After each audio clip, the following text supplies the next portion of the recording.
der Neoderner Justus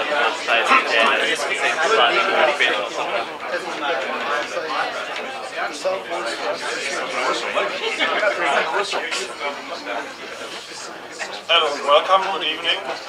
Welcome to the New Zealand Initiative. My name is Oliver Hartwig. For those of you who haven't met me yet, I'm the director of the initiative. It's my great pleasure to welcome you all tonight to our first Initiative at Home event of 2013. And the title of our event tonight is Tales from Absurdistan.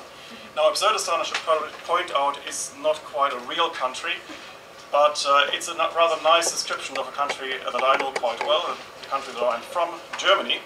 And we're very privileged tonight to have one of Germany's most prominent, most celebrated economists with us tonight, Justus Haucap. And we have actually known each other for quite a few years. Our paths have occasionally crossed. Justus taught at the university where I studied, although not at the same time. He taught at a number of the most prestigious universities in Germany and currently heads his own think tank in Düsseldorf. It's a think tank actually dealing with competition economics, competition law, and that's the area in which he's specialized. He also chaired the German Monopoly Commission, Monopolkommission, for 4 years. That's a commission that probably takes some explanation. Probably in a New Zealand context that would be like the Productivity Commission, probably. And Justus has actually engaged a lot with the public in his function as chairman of the Monopoly Commission, something that was quite unusual actually for the Monopoly Commission, because sometimes they rather kept in the background, but that changed with Justus.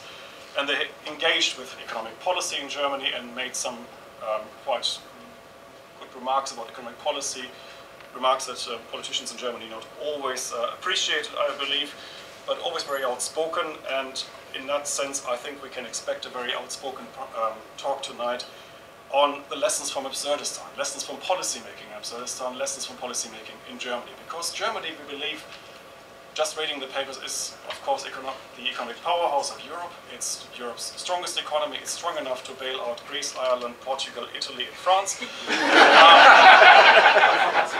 And Spain.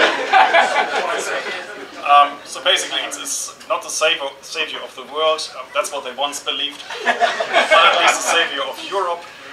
But maybe not everything is as good as it first seems in Germany, and there are quite a few absurdities in German policy making, in German economic policy in particular, that I think are not just quite amusing for us here in this part of the world to hear about, because they may make us feel better about our own policy settings, but also these are points that are really interesting to really reflect upon, because they tell us something about policy making, about the lessons that we can draw from all of these experiences, because sometimes there is just method behind all this economic policy madness, and that's what we're going to hear about tonight. So without further ado, would you please welcome Justus Haucap.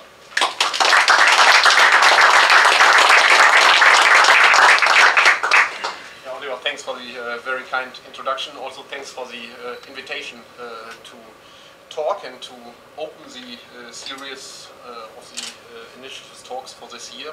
You forgot to say, maybe I mentioned it myself, I used to be a Treasury official as well from 1997 to 1999, so it's even better to be back in New Zealand and talk about policy almost like we always used to do when we were still at Treasury. So Tales from Absurdistan, when we discussed what I'm supposed to talk about, I think like 1 month ago, you suggested I should call it Tales from Absurdistan. That may be because in Germany, but also in other parts of the world, there's a quite famous travel book. It's called Travel Guide to Malvania, a land untouched by modern dentistry. The thing is, Malvania does not exist at all, so it's a completely fictional travel guide, and that's the only thing that probably our talks have in common. Absurdistan doesn't exist really either, but everything I will tell you about exists, unfortunately, and that's the next thing that is similar. On the left, you see the Grimm brothers, who used to tell great tales about things that were happening in Germany, fairy tales, as you well know, and this is a group, you will recognize me, of liberal economists in Germany who wish they could tell fairy tales, but unfortunately most of the tales that we have to tell are true these days. So, well, it's not all bad. to start with the good things, really. I mean, if you look what is happening in Germany, and as Oliver told you, I mean, you exaggerated quite a bit, but the German economy is not in a bad state. You'll see, I mean, usually, well, a lot of countries of the world focus on growth rates. In Europe, often the focus is on unemployment because it's a major problem in many European countries. And if you look what has happened in Germany, even though we had this little bit of an increase in unemployment due to the global crisis, in general, employment is falling, and it's the all-time low ever since reunification. Data by Eurostat suggests that sort of, well, it looks really quite well. Unemployment is low, and that it has mainly to do with reforms that have been installed. Most economists agree in the years between 2000 and 2006 by the then Green and Labour government, which basically deregulated quite a number of industries, network industries especially, but also, most importantly, the labour market, as was done here in the 80s and 90s. Especially the market for temp labour was deregulated in Germany. This has helped quite a bit. So a lot of the increase in employment has come from increase in temporary labour.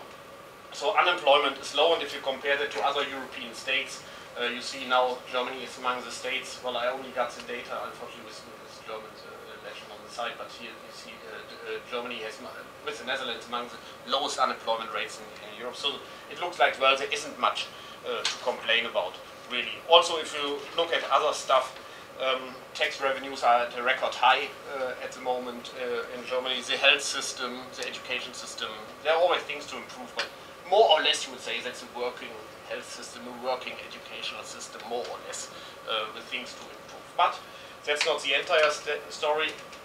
As I mentioned when we announced the talk, to some degree opulence induces indolence. What do I mean by this? Well, now we have tax revenues which are rocketing, unemployment low, and so there's less of a discipline for government to be as careful as they needed to be when we were in times of crisis. What does it mean? Well, I try to illustrate it by pictures. It's not so difficult to spot the difference, maybe, between these people, but what do I mean? The difference between our Chancellor, Ms. Merkel, and this pharmacist is about 20,000 euro per year in income, and the income between the pharmacist and the harbour pilot is another 40,000 euros. So it means a harbour pilot in Germany earns about 140,000 euros per year, which is quite a decent amount, and which is due because, well, they are still a monopolized industry, which is protected from any competition. In the city of Hamburg, which is quite a rich city actually, and which is quite far away from the sea for being an international seaport, you have to use 3 harbour pilots, one after another, as a legal requirement in order to pilot into the city of Hamburg. Well, that has made, at some point in time, that may have been useful because ships were going slow, like 100 years ago, and the pilots were exhausted, so you thought better probably change the pilot. But this hasn't changed. While, of course, ships are traveling much faster these days, but still you have in a row to take on 3 harbour pilots, and you are not allowed to choose which pilot you want to take. You have to take the pilot that's coming on board. So the fees are set by the pilots themselves, and that is more or less a money pump, so you can make a lot of money. Similar stuff happens with pharmacies. That is something you would say all over the world there's over-regulation of pharmacies. In Germany, for example, you're only allowed to own 4 pharmacies, and you need to be a pharmacist to own a pharmacy. And for every package of prescription drugs, you get a fixed fee of 8 euros, no matter how much advice is needed and anything. So this is pretty much a good deal. So you can well, make some decent money. So we'd say, well, but these are, to you fresh up my New Zealand slang or dialect, rats and mice. In terms of, that's probably not the big productivity increase that we can bring to the German economy if we deregulate harbour pilotage and pharmacies. There are small pieces that can be grabbed. This is probably not the major issue. But the more of these rats and mice there are around, of course, the more the economy will slow down. There's bigger stuff as well. That looks like from a tourism catalog, but this is a quite nice vineyard in Germany. That's a nice brewery. And what they have in common is not that they produce alcoholic drinks as well, but that they are government owned.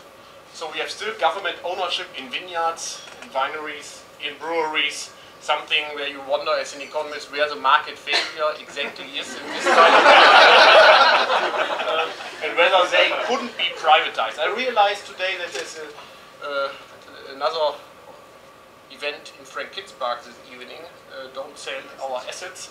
In Germany we currently are sort of on the opposite way. There's not a sort of resistance against the sale of assets, because that's not on the agenda at all. What's happening is rather that the government is getting more and more into repurchasing privatized companies that have been private or still are private and are now being rebought. This is one of Germany's most famous racetracks. Actually, it's in Nürburgring, where there is a Formula 1 race once a year, which is government owned and which has just made about 400 million euros in deficit. The figures vary between 200 and 400 million euros. And you wonder again, what's the role for government in organizing Formula 1 races to make Bernie Ecclestone probably even richer than he already is. But that's probably like in the medieval age it used to be you build your castle and now you build your racetrack. There's other bigger stuff. You may wonder again, what do these international logistic companies have in common? You may know some of them, Hapag-Lloyd, DHL, DB Schenker. Well, they are all owned by the German government to some degree.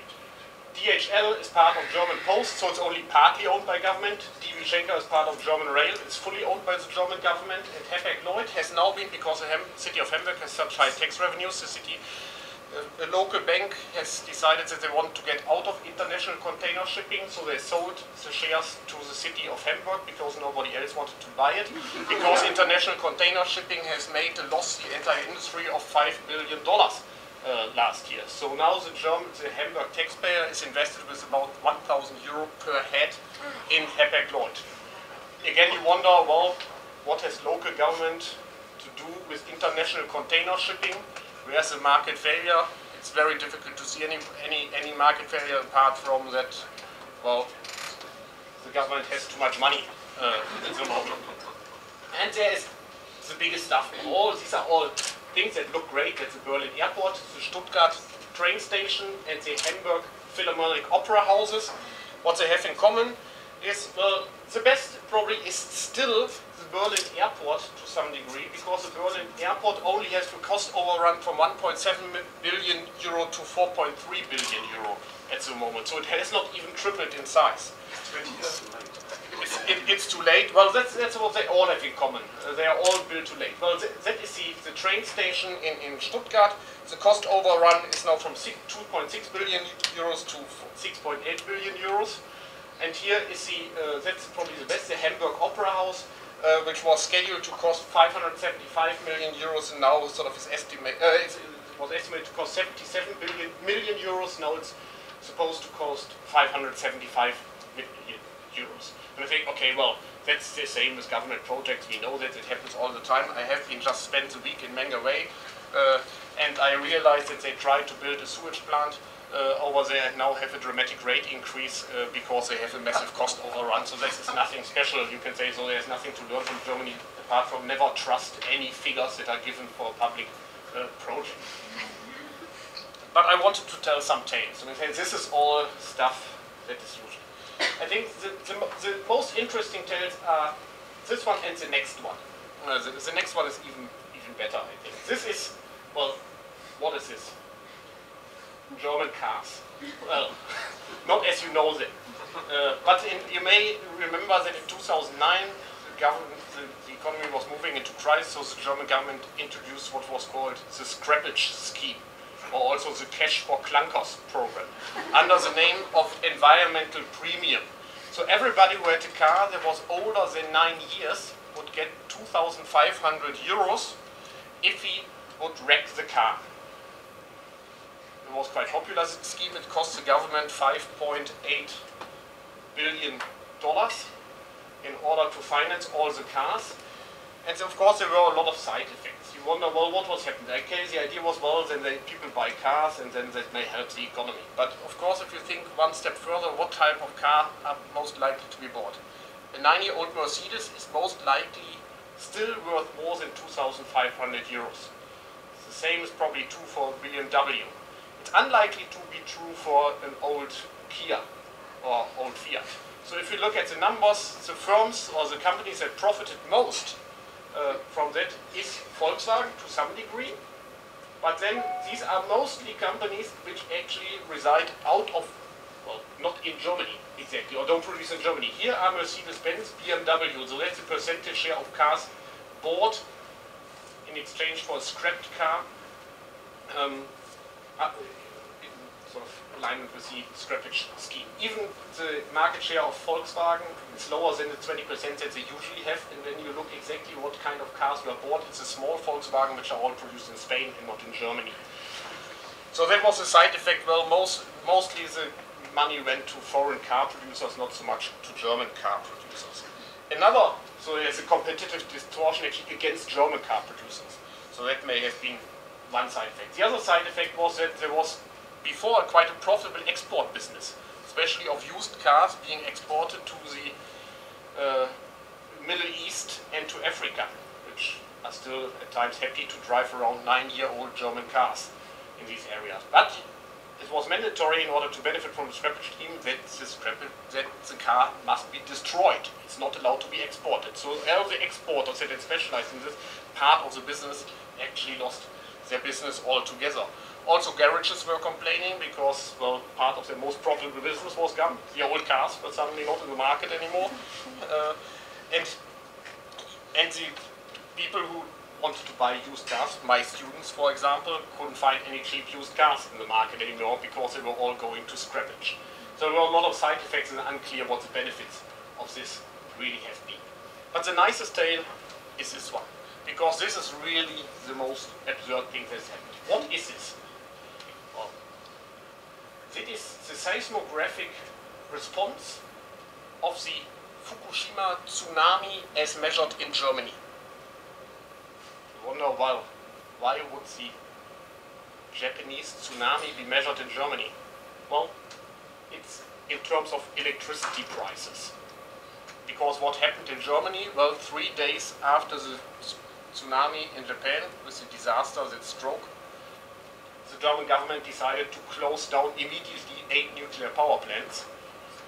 And you see immediately the price jump of 10% in the future price of electricity. And also to close all other nuclear power plants until 2022. You may think, well, as an economist, it may be something very sensible to close our nuclear power plants or not. It's very difficult to judge. I mean, we don't know how to handle nuclear waste and what the costs really are in 10,000 years' time, and so on. So I don't want to discuss this, but still you could argue, well, what do we do? Sort of, what's the way that we should still do it? And what Germany did was they introduced what even now in the English-speaking, at least in the electricity sort of specific world, is called Energiewende. So that's something like Zeitgeist in some sense. A German word that sort of enters into the English language. It means energy turnaround.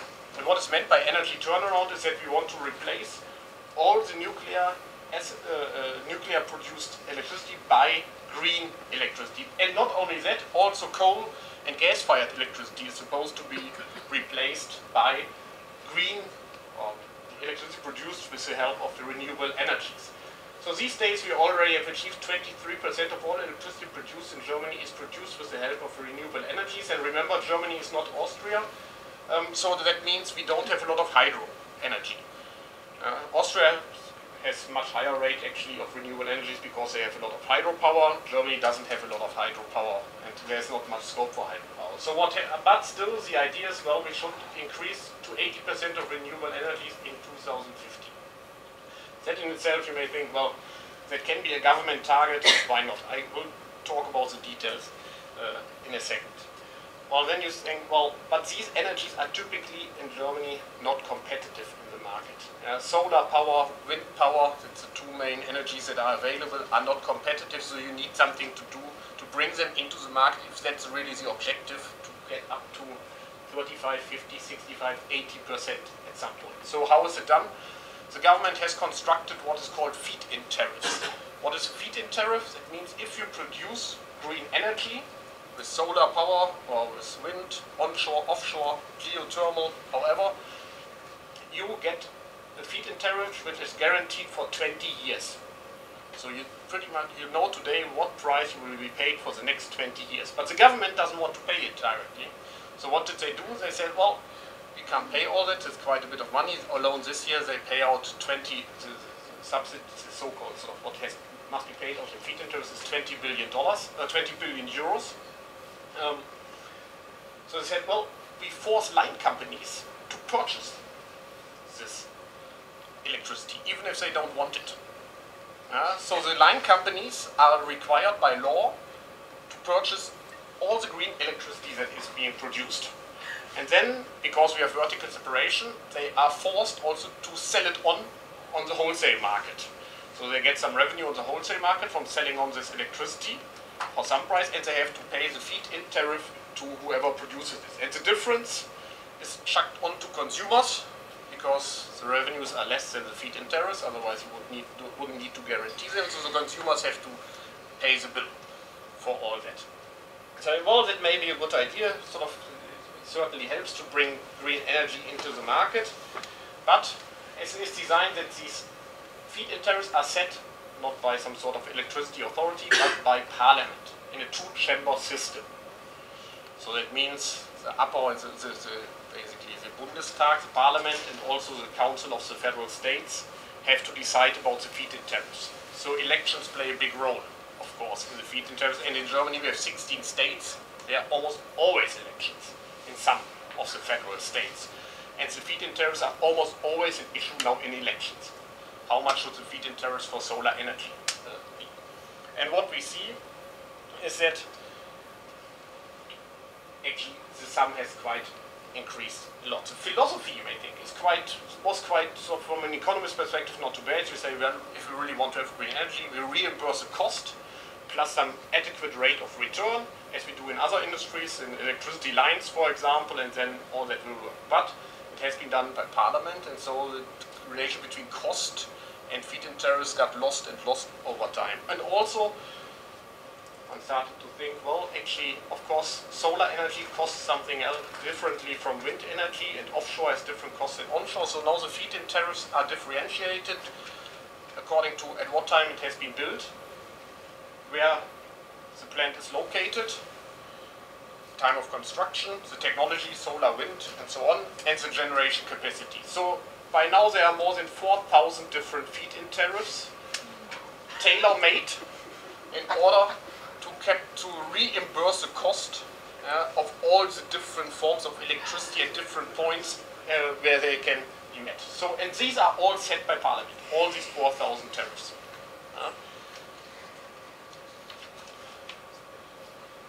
What has happened to cost? Well, they have quite increased a bit. So private electricity household based on 3,500 kilowatt hours per year pay more and more for electricity, and this green bit is what they pay, sort of the levy they pay for renewable energy, which has to be paid to make up for the difference between the revenues and the feed-in tariff. And what is even more, and you see the span of all the 4,000 tariffs, so you see that the span can be quite big for hydro, a little bit of hydro that there is, solar, wind, offshore, onshore, so they vary quite a bit. And actually they have come down over the years. So especially for solar, because the costs have dropped, you see the feed-in tariff has dropped. But surprisingly enough, the subsidy per kilowatt hour of green energy has increased. We started to wonder, how can that be? Solar energy has become cheaper and cheaper.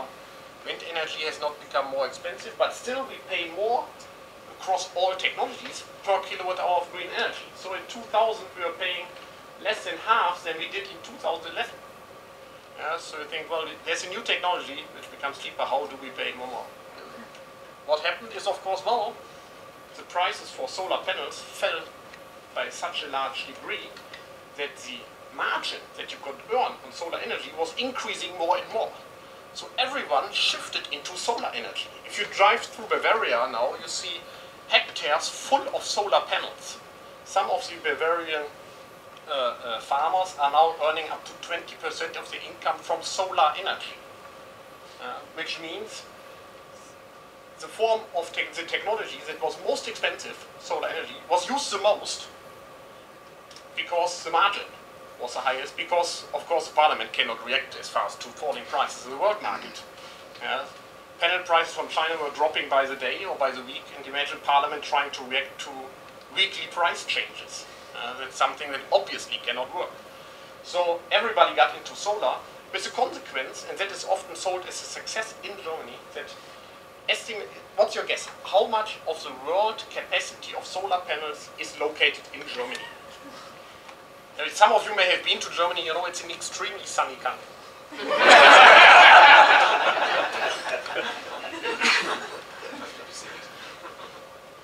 Anybody has a guess? 50%.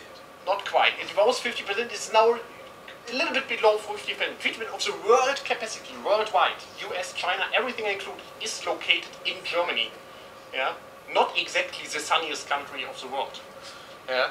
If you think about sort of, even only from a European perspective, yeah, the same panels in Spain would produce 2.5 times as much energy and electricity than the same panels in Germany. So if you just take the same panels, move them to Spain, Greece, Italy, or somewhere else, they would produce much more electricity. Wind, if we look at the subsidies being paid out, solar costs consumers at the moment something like 246 euro per megawatt hour. Wind onshore in Germany, 49, so it's a ratio 1 to 5. If we just had replaced solar by wind energy, consumers would have saved so much. But it doesn't happen because there's no competition, because there are tailor-made tariffs, and the solar lobby has been so strong in Germany that it's virtually impossible or very difficult to cut the rates to a real significant degree. So the major allocative inefficiency resulting is from the technology mix in the green energy sector, which way too much solar energy, which consumes more than 50% of the subsidies at the moment, but only producing less than 20% of the green energy. While wind consumes less than 20% of the subsidies and producing more than 40%. So a gigantic inefficiency. You will say, okay, that sounds absurd, but it's even better. I come back to that in a second. What is this? Time for another riddle. Well, you may think, well, that looks like electricity, and that guy looks like some type of burglar. And when I deal with electricity companies, I have the similar feeling. But actually, it's the opposite. What happened on Christmas Day in Germany was that there wasn't a lot of industrial production. Well, that's nothing too spectacular. In many places of the world, on Christmas Day, there's not a lot of industrial production. But that means there's not a lot of demand for electricity. But some things you cannot control, so there was a lot of wind in Germany that day. So the wind was blowing, a lot of electricity was produced. The lines companies had to purchase the wind and try to sell it on the wholesale market. Nobody wanted to have the wind, or the electricity. So the price fell to minus 470 euros per kilowatt hour. So what does basically mean? It's like Christmas for our neighbors because they got electricity plus money.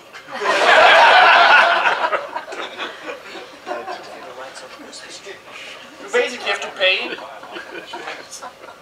water pump station operators in Austria to pump water up the hills in order to use that electricity. Or to try to close down some coal-fired power plant, which you wouldn't usually do just for a few hours. But you somehow have to make it up, so the price fell dramatically. And this is happening more and more, that we now have negative prices on the electricity exchange because the line companies have to purchase the energy. Well, then they thought, well, okay, well, the government implemented some reforms, you don't have to purchase the electricity anymore. The lines companies do not care that much because they just pass the cost on to consumers. They are not in competition, they are natural monopolies, they just pass on the costs, so they don't care whether they get a negative or positive price or whatever, because the difference is just sort of chuck over. So what the government said, okay, now you don't need to purchase electricity. If there's some sort of good argument why some wind farms shouldn't run, you are simply allowed to dispatch them, so they don't run, but you still need to reimburse them. So you are being paid now for not producing electricity on these days when the wind is blowing, but there isn't enough demand, yeah, you still need to be paid, but you actually don't produce the wind energy, the electricity. So actually, if you can credibly threaten to produce electricity, yeah, on some days, you're being paid for not doing that. And now, of course, there is a dynamic perspective to it as well.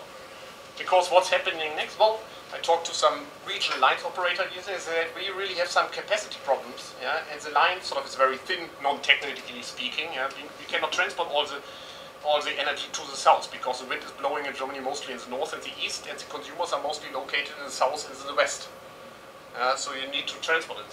So the best thing that you can do is just produce very close in front of a capacity bottleneck, because then most of the times you will not be required to produce. So you can actually not produce anything, just have your wind park say, see, you need to pay me because I can produce wind energy at the moment. So one of the most popular spaces is now to produce exactly at the point where you don't need to produce wind energy. So a lot of inefficiencies are introduced by that particular system, because there's no competition whatsoever between these energy. Another thing is happening. Well, some of our recently got a call from an Austrian power company who said, well, for us it becomes more and more difficult to compete with prices of minus 470 euros. But there's a serious problem to it, because, well, of course, wind and solar is not. Well, the wind is not blowing every day, and the sun is not shining, especially not at night. So you still need some coal or gas-fired power plants as a backup. So you basically need a second sort of coal or fossil-fired electricity system at the same time. But less and less investors are interested in building plants, because they say, well, a lot of times the price will be very low and we don't need it, and then there will be only a very few times when they actually needed the electricity, and we may not, the fixed cost may just not, maybe too high, even a few days where we actually could produce electricity, that may not be enough to warrant the fixed cost. So a few companies have now decided to close down some of their gas-fired power plants. And the government said, well, we need them, so they're actually now forced by law not to close down plants. So some of the, when I heard about that, it almost reminded me of Ayn Rand, you know, when firms are not allowed to stop business anymore, and that is currently happening. So firms are forced not to close down a plant which is not profitable anymore, because it's still needed. Well, of course, they are reimbursed in some way or the other by the government, and that is tucked onto consumer. And now the next discussion is, well, we need the coal and fossil and gas-fired power plants. So what's the best that we can do? Another subsidy. Right, so now that we subsidize all the green energy, we also subsidize gas and coal-fired power plants next, and we are moving completely away from a market-based system. The only good thing is now that the European Commission has said, okay, that will destroy the European energy market, what you're doing. Yeah, there's something of a common market in Europe, and if you sort of now suddenly start to export at close to nothing prices to Poland, Austria, and other places, that will destroy the complete common market. So there's still hope that the European Commission in this point actually will intervene and stop that sort of system. Why doesn't the German government stop that particular system? Well, it always has something to do with money. This is a regional distribution effects. And if you think why is something that is obviously not perfect not being changed, it always has to do something with distribution. This is Bavaria. Bavaria is currently getting something like 1.2 billion euros per year out of this particular allocation system.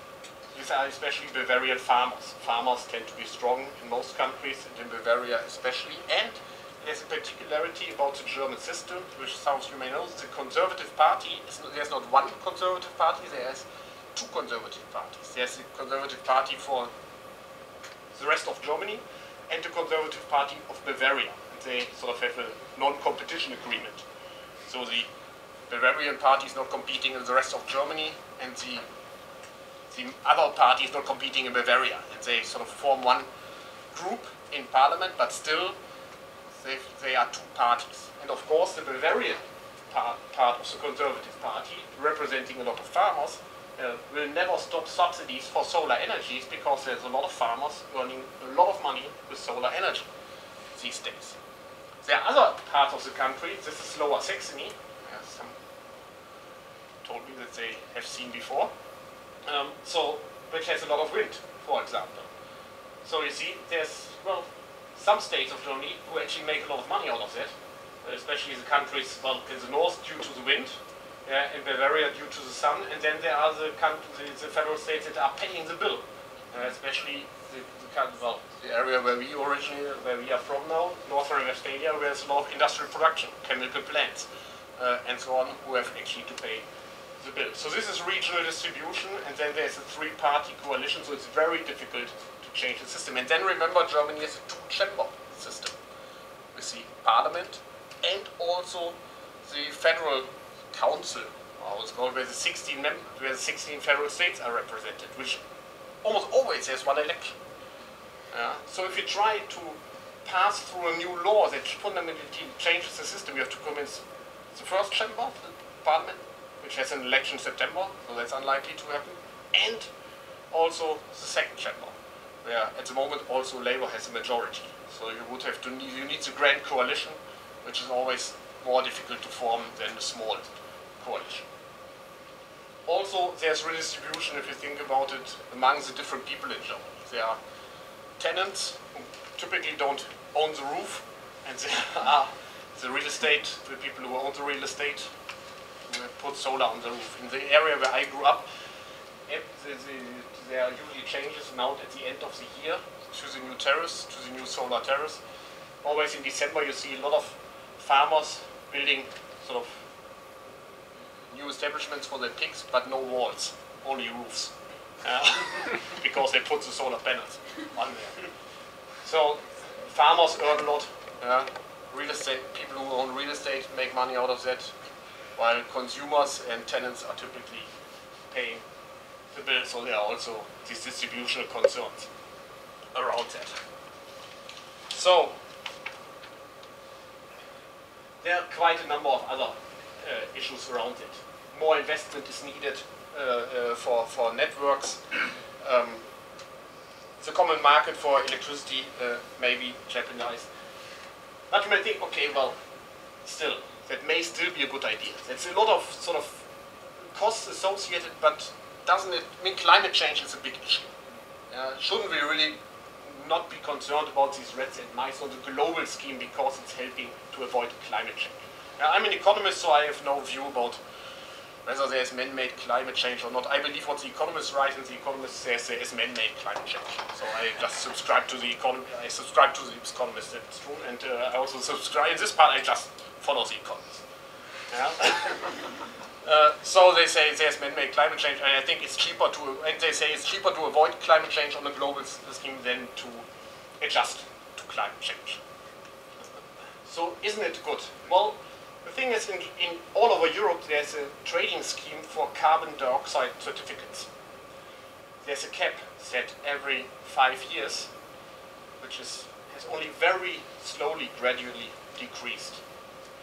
That means if an electricity producer in Germany doesn't need the certificates for emitting carbon dioxide anymore, because he's now using green electricity, he can sell the certificate on to a Portuguese electricity producer, for example, or to a German steel producer who needs a certificate. So what happens, the price for carbon dioxide certificates has plummeted at the moment, but the overall number of certificates hasn't changed, which means the overall tons of carbon dioxide that are being emitted isn't changing. What does it mean? That means German consumers are currently paying something like 20 billion euro per year for green electricity that has no effect on the level of emissions of carbon dioxide in Europe at all. 20 billion euro means 250 euro per German. It means for a 4-person household, that's about 1,000 euro per family is being paid just to achieve nothing. I think that's a tale from Absurdistan. Thanks very much.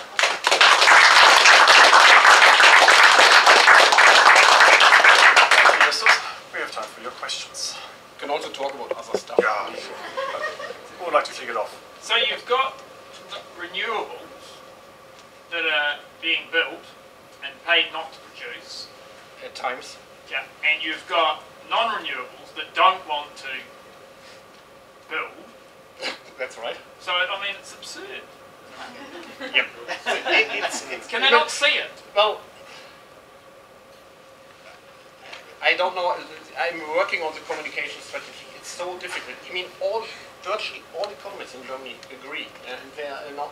I mean, there's a Council of Economic Advisors. They have been the Scientific Academy of Engineers in Germany. The Monopolies Commission. Many government advisors. The European Commission is now getting concerned and saying that is not working. The system. It's causing more problems and it doesn't solve anything.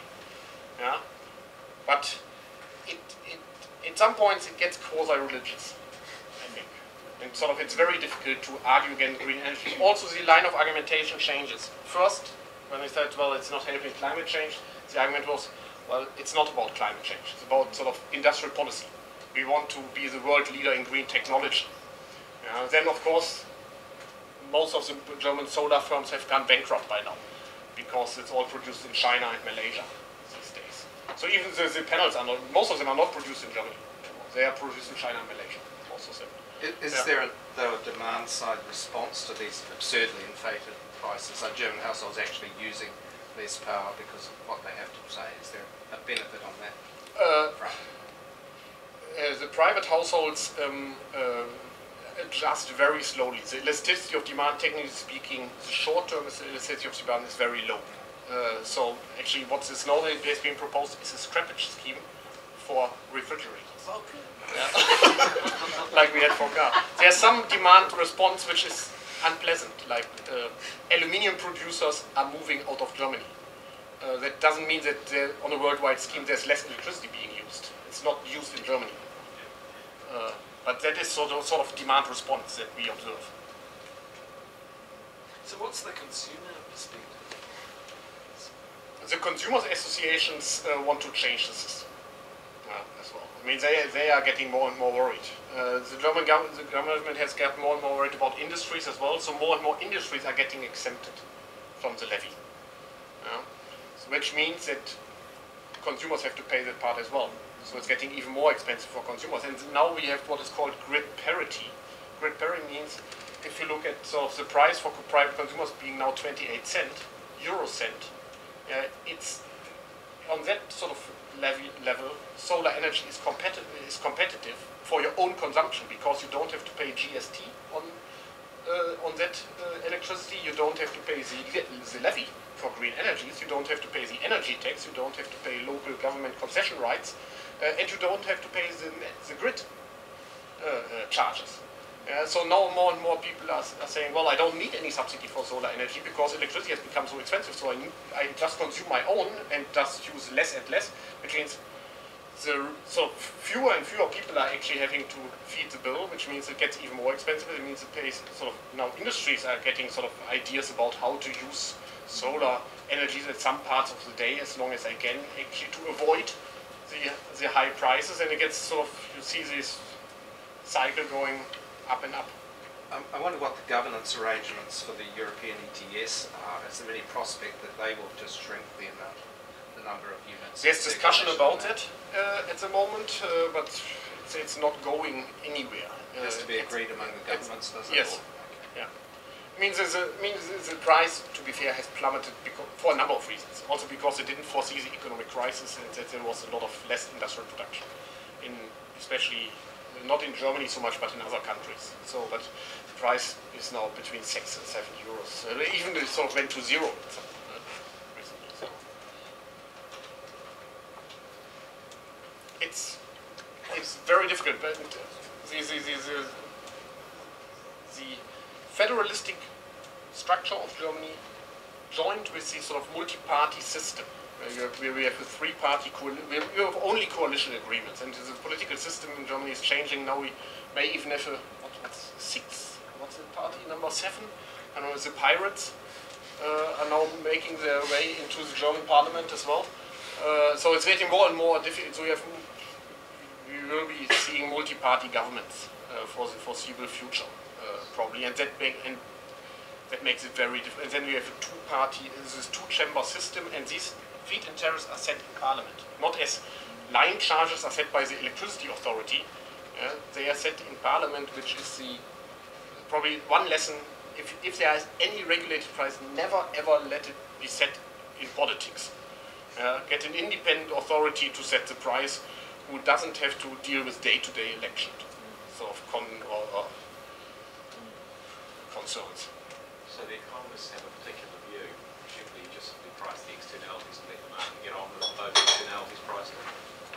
Usually you would say, well, have the emission trading system, avoid carbon dioxide wherever it is cheapest, and then there are good arguments why you may need to have some research and development aid, because there are some externalities sort of that's flowing on to consumers and competing firms that you usually, as the inventor, cannot grab, so there may be not enough innovation. So you say there may be an externality which you can compensate by some sort of state aid to some degree for research and development. And, well, carbon dioxide, if climate change is an issue, which I think it is, then internalize it. But, I mean, why should the environment probably doesn't care where carbon dioxide is avoided? Whether it's particularly in electricity or in the heating or traffic or wherever. One thing we see in the New Zealand energy market as well is the question of information asymmetry, and it seems that we've got producers who are technically much more skilled and understand things, and you've got an uninformed consumer, and at that point the market distortions tend to persist. We find that also in the construction industry in this country. Have you got a comment in that space? Yeah, currently we see the information asymmetry working in a way that the costs are falling for many of these industries. But the decision makers, which is currently politicians in Parliament, are less informed. They are quite poorly informed about the cost development. They are actually, some of them are unforeseeable. I mean, for example, the prices for solar panels have also plummeted to some degree because Spain stopped the feed-in tariff at some point. So all the shipments that were going to Spain were sort of redirected into the German market, and the price for solar panels totally plummeted, and that means the margin, because the feed-in tariff didn't react, went up. The only thing that happened was that the margin went up. Because there's no market response. I mean, that is a crazy market where you think, things are getting cheaper, solar energy is getting cheaper, and that has the effect that it's getting more expensive for consumers. I don't know of any market, even monopolies, if costs are getting down, at least some of that. I mean, in the worst case, nothing is passed on to consumers, under particular circumstances. But that falling costs are leading to higher prices. I mean, there's no such market, typically. So, but I mean, if you have an ill-informed consumer and the expertise and the knowledge lies strongly in producers in the state, what you do is your market fails to eliminate all and we see that in construction as well, because basically they can reinvent themselves as guys, and so they just carry on and perpetuate. Oh, the funny thing is the people who produce like the inputs, the pellets, that market is working. It's quite competitive. A lot of the German producers have been sorted out because there's no. Basically, most of that is imported from China. Actually, so that's a pretty tradable good. The panels, even the wind turbines are tradable. A lot of them are not produced in Germany anymore. Is there a concern in Germany that your price of energy will be rising while the price of energy, especially in the United States, is more? Especially with with the neighboring states in Europe, that's even more of a concern.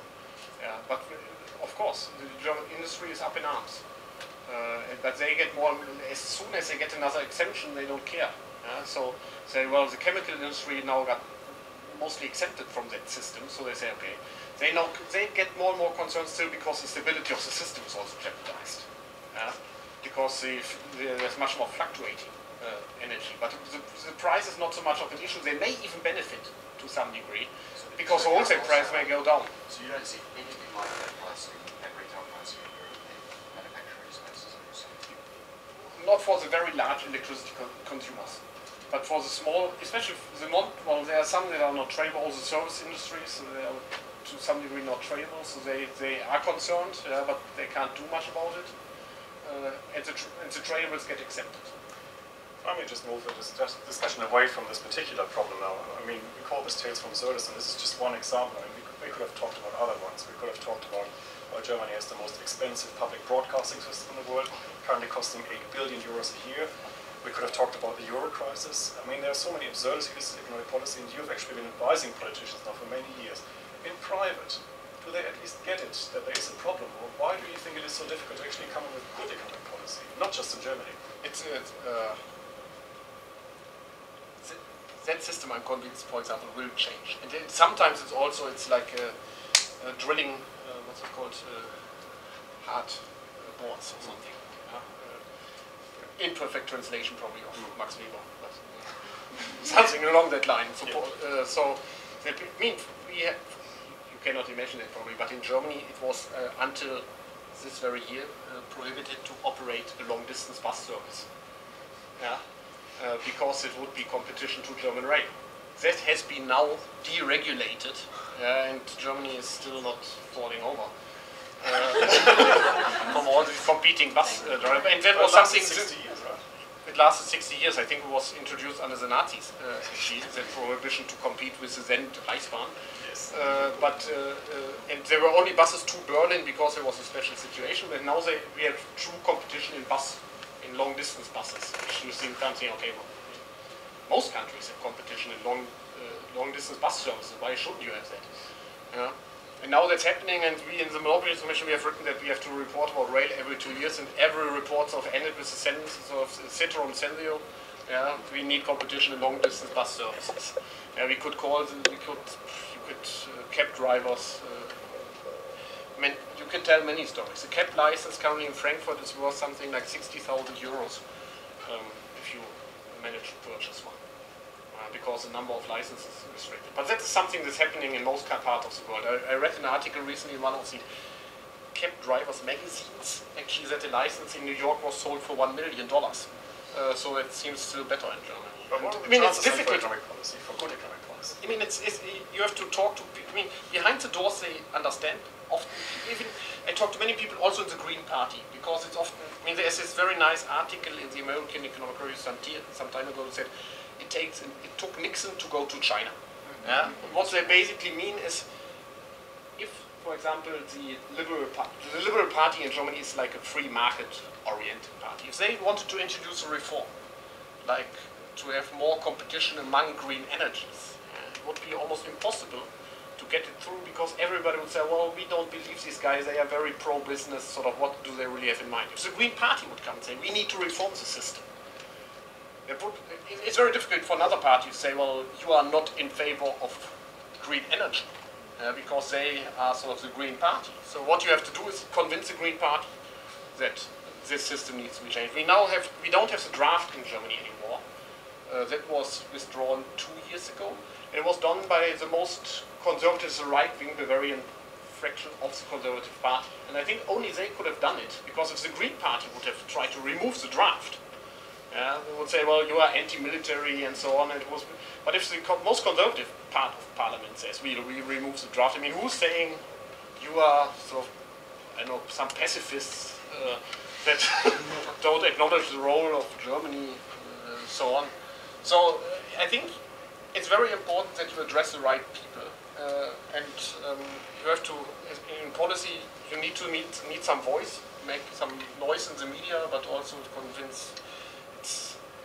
Often sort of the natural allies are automatically there, but you also have to address other parties, sort of convince the true owners of the policies. Germany must be doing a lot of things right, though. What do you think the main things we could learn from you on a positive side? I think the multi-party system has some advantages in some sense, because change is happening slower, so that may also be an advantage, because you have more sort of, it allows for better planning probably, but it also means that these distributional concerns become more important, because every sort of fraction has to take care sort of their own electorate. So that basically means, well, that's more a broader political question, but sort of system with very many parties becomes probably very phlegmatic in a way. It may become too concerned about distribution issues rather than efficiency, because that's more difficult to say. That's one, and then the federalism, I think then New Zealand is safe from that in some degree. It has been sort of had very positive impacts on Germany, but there's more and more concern about the federal, to some degree about the federal structure, whether sort of regional voices should be heard, should have more of a saying at the federal level. I was thinking more of economic settings. I mean, what do you think you're getting right there that we could possibly? Well, I think if you want to set an objective, which I'm not against green energy, if you say that's something that we want for whatever reason, still try to use market mechanisms in order to implement them. We have sort of, I didn't go through all that, we have sort of written quite an extensive story about how Sweden is implementing green energies, and they have introduced a quota system, which is much better. So they say everybody who's selling electricity in the end has to fulfill a certain quota, for example, let's say 35% of the electricity must be green energy. And however they contract for that green energy, how they produce it, where they produce it, whether they produce it themselves or buy the certificates of somebody else, and what technology they use.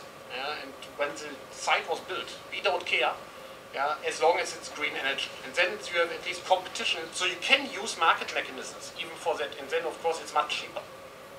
Of course they use much more, in Sweden especially biomass, because it's very competitive there. So you can use markets also for political objectives. So I think the main issue is, if you have a political objective, it doesn't need to, it can be squared with market mechanisms in many cases. Also, well, TV, so. Do you think things will fall over first, or do you think they'll see sense? Well, often it needs a shock to implement reforms. Got a timing on that? I don't know when the first major blackout will be. It needs to be something like a blackout. And if there's a major blackout, that's something people don't like. I remember when I was still living here, there was a big blackout in Auckland. There was, when was it? 99, I think. That's something when people, then they realize we need to change something. So the pricing rate of another cent, people are getting sort of annoyed, but that doesn't change a lot. But the first blackout will induce a major change. But then we're getting close to the first blackout this winter. Right? Yes. Blackout to show the market system. Well, there is no market The left. blame deregulation and say the government needs to say. Well, so everybody understands that solar and wind are fluctuating. And coal-produced electricity generation is not fluctuating.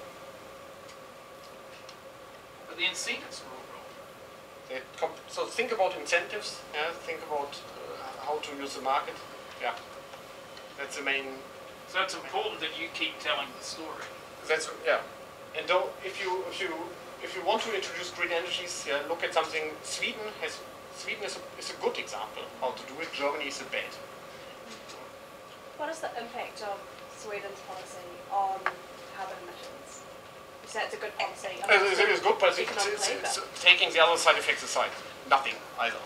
But at least they achieve nothing at lower cost.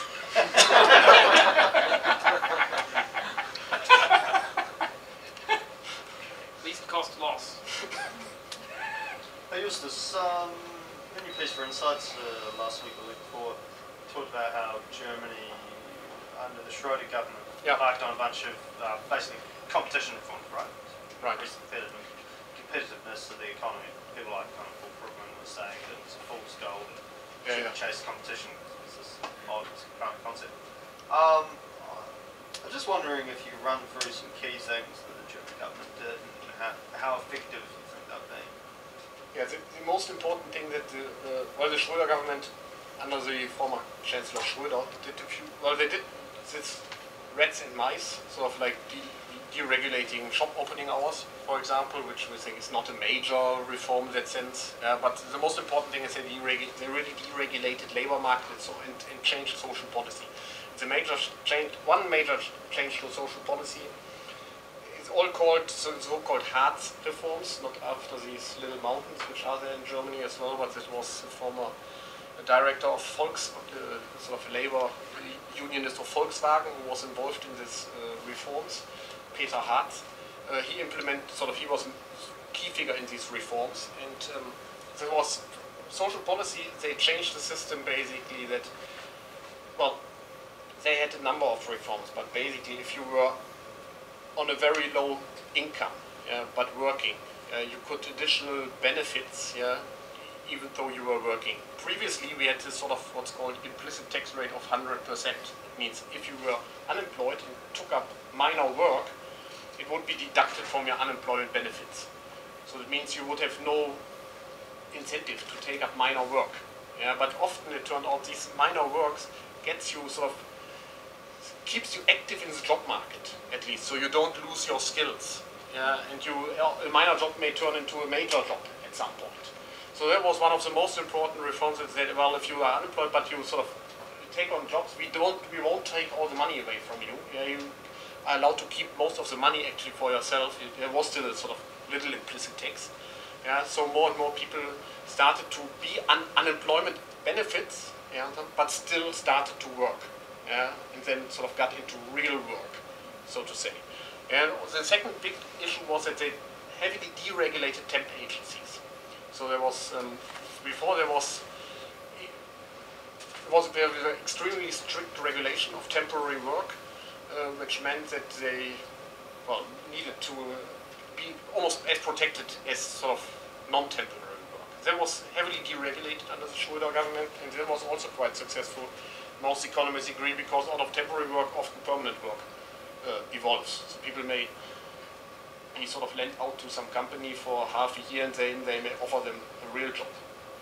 So that were two of the main reforms that happened. They actually did some other good stuff for Peer Steinbrück, who's now running against Chancellor Merkel of the Labour Party. Peer Steinbrück of the Labour Party. He was one of the few finance ministers who actually managed to cut down some subsidies, especially for home ownership.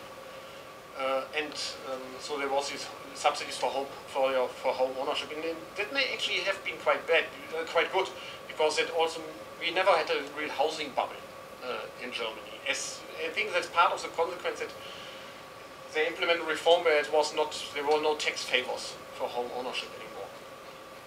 So there was another reform. So that was not very unpopular, and Chancellor Schröder was thrown out of office in the end as a result of these reforms. And Chancellor Merkel was happy enough to reap the benefits now with the decreasing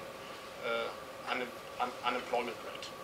But these were so they managed to cut down some subsidies. They managed to actually have more solid or stability in public finances than the previous government. It also did some of these rats and mice reforms, but they also deregulated basically the telecommunications industry, the electricity industry, gas. So they were, funnily enough, as Nixon went to China, much more sort of implementing many more pro-market reforms than the current government has done under a conservative liberal government. I think we've got time for one more question. As this sort of political largesse continues, so long as we can afford it, right. What stage do the constraint comes in when people realise actually we've got all this unfunded pension liability hanging out there, and if we started to put that liability on the balance sheet and started to look at our debt ratios providing for that we've actually got a problem here. Is that on the agenda? Or that is on the agenda. Also, the Schröder government has increased the age at which you are entitled to full pension to 67, which is among the highest in Europe now. More than 10 years higher than Greece, for example. I mean, that's also part of the communication problem, because people in Germany say, well, we need to work 10 years later, 10 years more in our lives to finance people in Greece. It's not easy to communicate. You're that much healthier. Huh? Exactly. But it's not as hot. So, there is some. I think there is some awareness that probably that it needs to be expanded even further. At least, most economic advisors tell the government most of the time that we probably need to work until we are some of us until we are 70. at some point. And well, even in the Labour Party, every now and then there's somebody saying we should return to 65 as the usual age, but I don't see a majority even in the Labour Party yet. Can you frame the argument that if you got rid of these issues in the electricity industry by resorting to market, you can actually retire a year earlier? Yeah. Is that maybe a good communication strategy? Okay, I'm afraid that's all we have time for tonight. I think we could have gone on because I always found Germany a very interesting case study for lots of economic absurdities. It's actually good having my economics education in this country because I can apply some of the lessons here now. But anyway, for tonight, that's it. Thank you very much, Justus. And I invite you and I invite all of you actually to stay with us for another round of drinks and discussions about the lessons we learned from Absurdism. Thank you very much. Yeah.